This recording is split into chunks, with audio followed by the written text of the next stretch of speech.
5, už to vidím. A to by měl být diamant.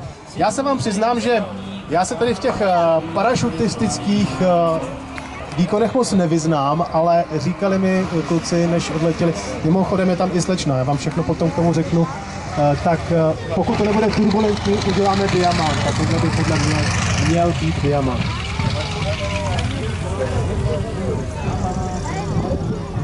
To jsou hrůzostrašné kousky, tam prostě jeden nahoře sedí na padáku toho pod sebou, to je podle mě úplně nepochopitelný, ale je to baví. Jirka Pospíšil, Martin Kučera, Emil Barták, Mojmír Kytnar a Adriana Špotová jsou teďko ve vzduchu.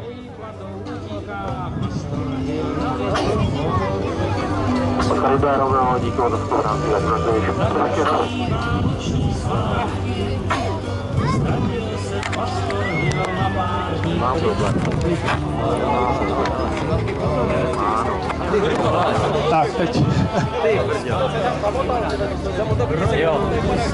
Jestli jste to teďko viděli, tu dvojici vlevo, mírně vlevo, tak tam dva padali na jednom padáku, pak se ten druhý oddělil. Říkám, oni si jim dělají opravdu podivné věci. Spirála tady nad náma, když hodně zakloníte krky, tak už po spirále. A teď uvidíte krásně, jak ten nahoře sedí na padáku toho pod sebou.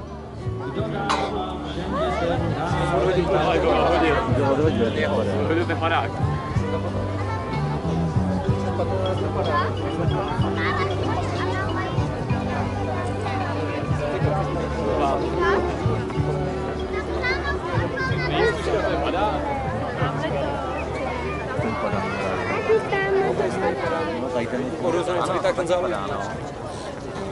Tady ten bude ten delikovat toho